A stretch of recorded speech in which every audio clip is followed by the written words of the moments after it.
আসসালামু আলাইকুম। বিশ্ব রাজনীতির সর্বশেষ পরিস্থিতি নিয়ে বিস্তারিত সংবাদ বুলেটিনে আপনাদের স্বাগত।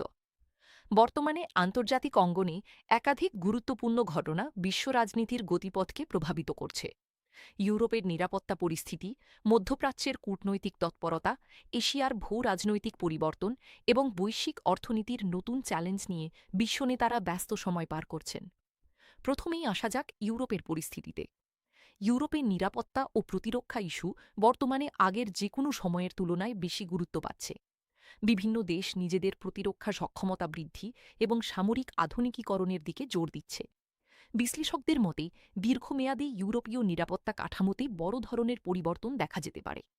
অনেক দেশ নতুন সামরিক সরঞ্জাম ক্রয়, প্রতিরক্ষা বাজেট বৃদ্ধি এবং যৌথ নিরাপত্তা সহযোগিতার দিকে মনোযোগ দিচ্ছে। অন্যদিকে আন্তর্জাতিক কূটনৈতিক মহলেও ইউরোপকে ঘিরে নতুন আলোচনা শুরু হয়েছে।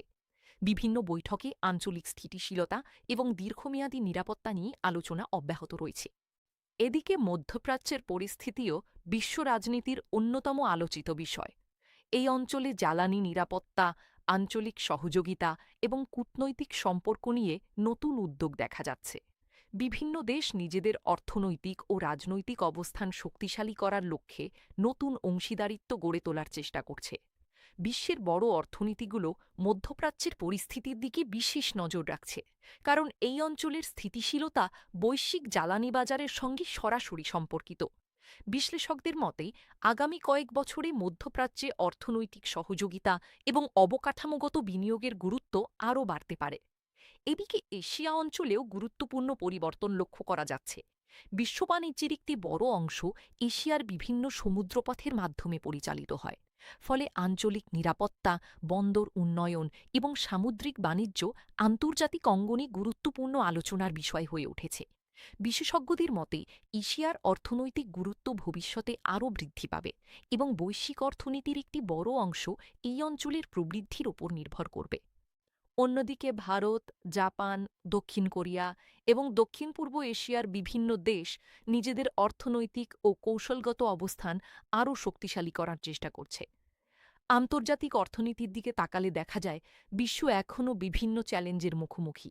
মূল্যস্ফীতি, জ্বালানির মূল্য, বৈশ্বিক ঋণ এবং সরবরাহ ব্যবস্থার বিভিন্ন সমস্যা নিয়ে উদ্বেগ অব্যাহত রয়েছে। অনেক অর্থনীতিবিদ মনে করছেন ভবিষ্যতের অর্থনৈতিক স্থিতিশীলতা অনেকাংশে নির্ভর করবে আন্তর্জাতিক সহযোগিতা এবং বাণিজ্যিক সম্পর্কের ওপর। এদিকে বিশ্বের বিভিন্ন দেশে নতুন বিনিয়োগ পরিকল্পনা এবং অবকাঠামো উন্নয়ন প্রকল্প শুরু হয়েছে। বিশেষজ্ঞদের মতে এসব প্রকল্প দীর্ঘমেয়াদে অর্থনৈতিক প্রবৃদ্ধি বাড়াতে গুরুত্বপূর্ণ ভূমিকা রাখতে পারে। অন্যদিকে আফ্রিকা মহাদেশও আন্তর্জাতিক অর্থনীতিতে নতুন গুরুত্ব পাচ্ছে।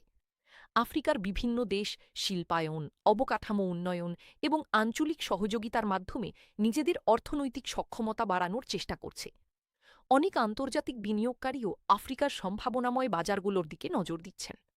লাতিন আমেরিকার বিভিন্ন দেশেও অর্থনৈতিক সংস্কার এবং আঞ্চলিক সহযোগিতা নিয়ে নতুন আলোচনা চলছে। বিশ্লেষকদের মতে আগামী দশকে উদীয়মান অর্থনীতিগুলোর ভূমিকা আন্তর্জাতিক বাজারে আরও বৃদ্ধি পাবে। এদিকে জলবায়ু পরিবর্তনও আন্তর্জাতিক রাজনীতির অন্যতম গুরুত্বপূর্ণ ইস্যু হিসাবে সামনে এসেছে। বিশ্বের বিভিন্ন অঞ্চলে চরম আবহাওয়া, খরা, বন্যা এবং পরিবেশগত ঝুঁকি বৃদ্ধি পাওয়ায় আন্তর্জাতিক সহযোগিতার প্রয়োজনীয়তা আরও বেড়েছে। বিভিন্ন দেশ নবায়নযোগ্য জ্বালানি, সবুজ প্রযুক্তি এবং পরিবেশবান্ধব উন্নয়ন কৌশলের উপর গুরুত্ব দিচ্ছে। আন্তর্জাতিক সংস্থাগুলো বলছে ভবিষ্যতের অর্থনৈতিক উন্নয়নের সঙ্গে পরিবেশগত স্থিতিশীলতার সমন্বয় করা অত্যন্ত গুরুত্বপূর্ণ। অন্যদিকে আন্তর্জাতিক কূটনীতিতেও নতুন বাস্তবতা তৈরি হচ্ছে। বিশ্বের বিভিন্ন দেশ নিজেদের স্বার্থ রক্ষার পাশাপাশি নতুন বাণিজ্যিক ও কৌশলগত অংশীদারিত্ব গড়ে তোলার চেষ্টা করছে। ফলে একদিকে যেমন সহযোগিতা বৃদ্ধি পাচ্ছে, অন্যদিকে প্রতিযোগিতাও বাড়ছে। বিশেষজ্ঞদের মতে বর্তমান বিশ্ব ব্যবস্থা ধীরে ধীরে বহুমুখী শক্তির দিকে অগ্রসর হচ্ছে, যেখানে একাধিক দেশ আন্তর্জাতিক সিদ্ধান্ত গ্রহণে গুরুত্বপূর্ণ ভূমিকা পালন করছে। সবকিছু মিলিয়ে বলা যায় বর্তমান বিশ্ব রাজনীতি একটি পরিবর্তনশীল সময় পার করছে। ইউরোপ, মধ্যপ্রাচ্য, এশিয়া, আফ্রিকা এবং লাতিন আমেরিকার ঘটনাপ্রবাহ আগামী দিনের বৈশ্বিক অর্থনীতি, নিরাপত্তা এবং আন্তর্জাতিক সম্পর্ককে গভীরভাবে প্রভাবিত করতে পারে। বিশ্ব পরিস্থিতির সর্বশেষ বিশ্লেষণ নিয়ে আপাতত এ পর্যন্তই। ধন্যবাদ।